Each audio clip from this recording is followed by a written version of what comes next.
तर आज अख्खं जग स्पायडरमॅन बघायला गेलेलं असताना मी गेलो होतो मामाच्या गोव्याला जाऊया हा मराठी सिनेमा बघायला. आणि जर आता थेट मुद्द्यावर यायचं झालं तर मी एवढंच सांगेन की जर तुम्हाला स्ट्रगलर्स आला ही सिरीज आवडत असेल, त्यातले कॅरेक्टर्स त्यांच्यातली केमिस्ट्री तुम्ही एन्जॉय करत असाल, तर हा तुमच्यासाठीच बनवलेला पिक्चर आहे आणि तुमचा चांगला टाइमपास होईल पिक्चर बघून. कसं आहे, कॉमेडी ही खूप सब्जेक्टिव्ह गोष्ट आहे. प्रत्येक माणसाची टेस्ट वेगळी असते.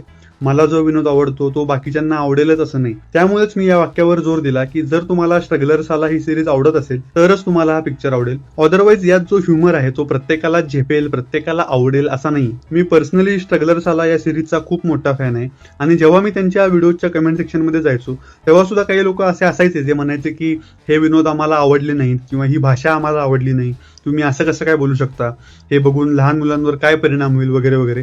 आणि दॅट्स ओके, म्हणजे त्यात काही वाईट अशी गोष्ट नाहीये. तुम्हाला असे सिनेमे आवडत नसतील, असा कंटेंट आवडत नसेल तर काही हरकत नाही, तुम्ही तो बघू नका. खरं सांगू तर या सिनेमाचा ट्रेलर मला इतका खास वाटला नव्हता, त्यामुळे खूप कमी अपेक्षा ठेवून मी हा सिनेमा बघायला गेलो होतो.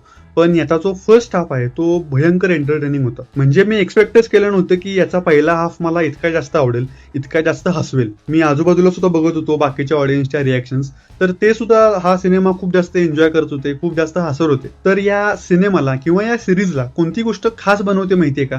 तर या कॅरेक्टर्स मधली जी केमिस्ट्री आहे ना तीच ह्युमर क्रिएट करते. म्हणजे मला सांगा, आपण मित्रांमध्ये कसे वागतो, जसे घरात वागतो तसे ऑफकोर्स वागत नाही. आपण एकमेकांचे पाय खेचतो, एकमेकांना हवं तसं बोलतो, कोण काही बोललं तर आपण ते मनावर लावून घेत नाही, एकमेकांसोबत प्रँक खेळतो. पुरुषांमधली मैत्री ही अशाच प्रकारची असते. तशाच प्रकारची मजा मस्ती आपण या कॅरेक्टर्सला करताना बघतो. त्यामुळे जर तुम्ही तुमच्या मित्रांसोबत हा पिक्चर बघायला गेलात तर तुम्ही तो जास्त एन्जॉय कराल. कुशल बद्रिके, संतोष जुवेकर, अभिजित चव्हाण तिघांचेही परफॉर्मन्सेस खूप चांगले आहेत, खूप नॅचरल आहेत. पहिल्या हाफ मध्ये खरंच खूप एंटरटेनिंग फनी मोमेंट्स आहेत. एक पोलीस स्टेशन मधला सीन मला आठवतोय प्रवीण तरडे यांच्यासोबतचा, किंवा एक बंटी जो लहान मुलगा त्यांनी दाखवलाय त्याच्यासोबतचे जेवढे पण सीन्स आहेत ते सुद्धा खूप विनोदी होते.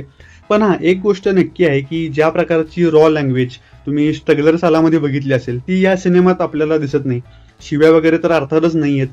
डबल मिनिंग जोक सुद्धा खूप कमी आहेत.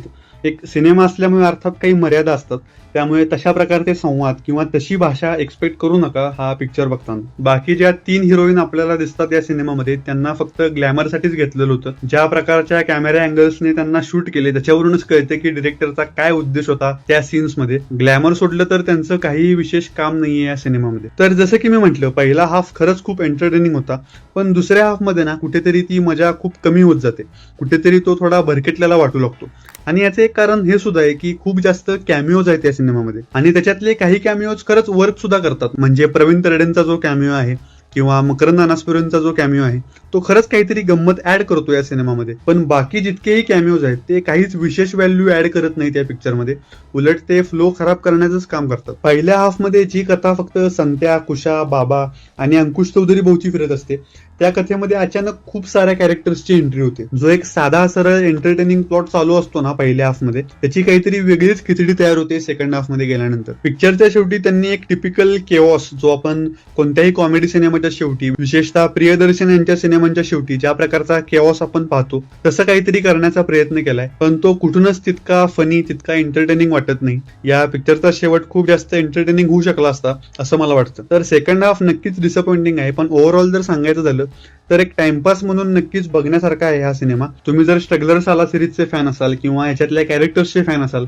तर तुम्हाला हा सिनेमा आवडेल, पण खूप जास्त अपेक्षा ठेवू नका. बाकी एवढंच होतं मित्रांनो आजच्या व्हिडिओमध्ये. तुम्ही सिनेमा पाहिलाय का? तुम्हाला सिनेमा कसा वाटला मला कमेंट बॉक्समध्ये नक्की कळवा. हा व्हिडिओ पाहिल्याबद्दल तुमचे खूप खूप आभार.